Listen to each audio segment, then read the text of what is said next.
بسم الله الرحمن الرحيم waxaan salaamayaa shacabka Soomaaliyeed meel walba oo aad joogtaan waa dhalinyaradii dheekeen kacdoonka qadiyadda dowlad aan la dhisin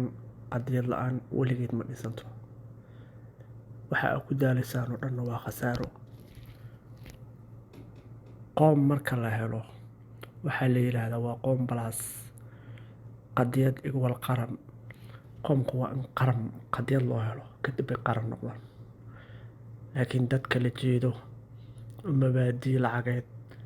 mabaadii kursi mabaadii qabiil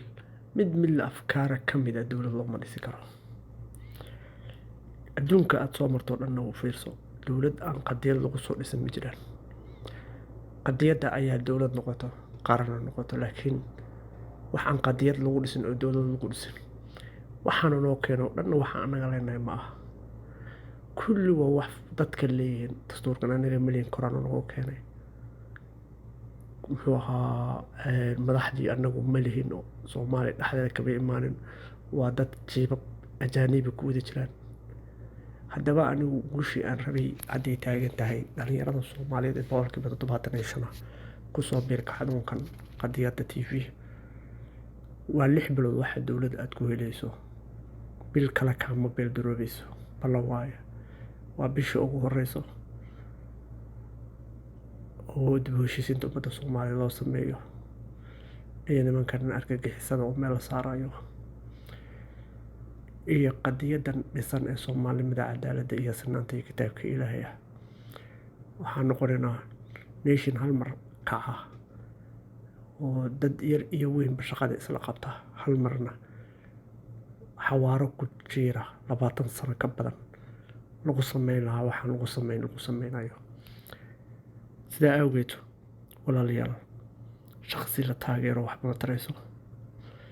group waxba ma tarayo dalkan farahu ka baxaya waxaana noo wadan waa fail state waxaana noo wareejinayana waa intaas oo keliya haddii waxna noo daynaya dowladdeena dhisneed bana noo dayn lahaa كلها ku xisaabtaman 100 milyan oo ku agdegan iyo 50 milyan oo ku agdegan oo gaala ah adigoo isku darkaada 20 milyan gaareen ina intaas oo bid iyo biri iyo dhaqaale haysato weligaa ku xisaabtaman hadii aad dadnimadaada muujinin shakhsiyadaada muujinin Soomaalimadaada muujinin hadda waxa weeyo halkan fariin waxaan ku dirayaa ra'iisul wasaaraha helo waxa waaye waqtiga uu kugu socdaa waad ka shalay doontaa chansigan ka faa'iideyso very golden chance haysataa golden goal ah goal oo golden ah baad gelin kartaa waa adiga oo dhan waxaan wax maraya ma aha sida Saduq John tallaabo qaada adigana in doorasho la aada ah waxaa la maamulayna diido soo guuro oo dhexdiga mucaaradka guusha haddaa samayso Soomaaliya waa badbaadaysaa taariikhda beritoole nin u tartami kara madaxweyne ama ra'iisul wasaare noqon doonta laakiin sidana hadda waqtiga qabta iskugu dhaw waxaa soconin in aad ku daro waxa ku qabsanaya waxa weeye shalay iyo adigoo gun noqday iyo carruurtaada dad badan baa gumoobi doono taariikhduna qori doonto taasi ka faa'iideyso taasi gold haysta wallahi waxa ku soo gabagabeynaya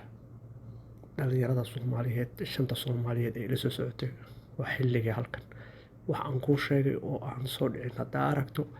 igu soo laabo Ethiopia waa tagtay doorasho kama dhacayso Ethiopia ama abiya taga waa idin sheegay abiya asiyaad kalma harayaan farnaajo asiyaasna wax yar oo ka dambeeyna bilooyin laakiin sanadna dhameystiray waxaan ku soo gabagabeynayaa bariga dhexe bariga Afrika hoggaankeeda aan noqonayaan anoo hormarin wallaahi billaahi tallaahi waxaasoo dowladda iyo waxaasoo dhan bariga Afrika waxaa la rabaa Ethiopia inay ka taliso adiga waxaad kaga baxsan kartaa Allah subxaanahu wa tacaala oo kitaabkiisa ay la qaadato Soomaalinimo iyo cadaalad iyo sinaan iyo shanta Soomaaliya oo istaagto iska ilow shakhsi iyo waxaad cadaalad ba u baahan tahay sharci u baahan tahay sida adduunka ugu noosha inaad Soomaaliya ugu noolato adiga shakhsi maanta qabiilkaaga madaxweyne noqdo wuxuu ku taraaya ma jiraan wuxuu ku soo kulay ma jiraan qabiil hadduu aad ku xisaabtamayso inuu qabiil gumaysto oo qabiil ku taagnaadana waxa waa laga soo qabiil waa laga soo gudbay walaal maxaano qabiil gumaysan karna ma jiro qabiilkaada madaxweyne yahayna waxa ka wanaagsan adigoo sida dadweynaha ugu nooshaa cadaaladda aad aragta dadweynaha taallo inaad ka mid noqoto adigana cadaalad samaysato oo baabuurka aras gambooni raas casay jigjiga iyo Kenya aad ku gasho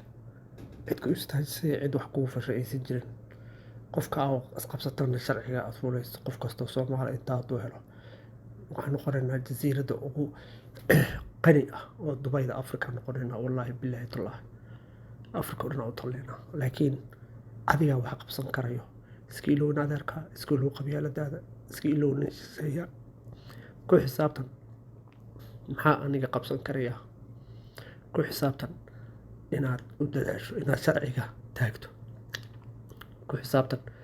inaad ka fikirto cadaalad saad ku heli lahayd cadaaladna u taagi lahayd si qof kastoo Soomaali halka yimaado kursiga dimuqraadina ku yimaado ku tago cadaaladana sharciga u sunnaataan inta bis ku dadaal taas adigu anfacaysa shakhsi ahaan nolol ahaan reerkaada iyo adigaba kuma anfacaysa nin shakhsi oo daba istaagnaato qabiila daba istaagnaato intaba kuma anfacayso DKM kaale DKM ku soo biir ama SYU waxaan nahay dhalinyaro Soomaaliyeed oo cadaalad inta fulinayso kitaabka Ilaahay Soomaalnimo cadaalad iyo sinaan wax u dhaxaynayna aysan jirin marka cadaaladaas adigu anfacaysa anay anfacaysa cid kasta anfacaysa taasaa qabiilka kalaan dheeraysan nolol macaan aan ku helina deganaan aan ku helina 20 milyan oo Soomaali ah oo isbahaysataan noqonayna oo maaragtay midowgana wax lagu helaa walaalayaal oo kala faquuqani waxaas lagu dhamaanaya ee ku soo biir DKM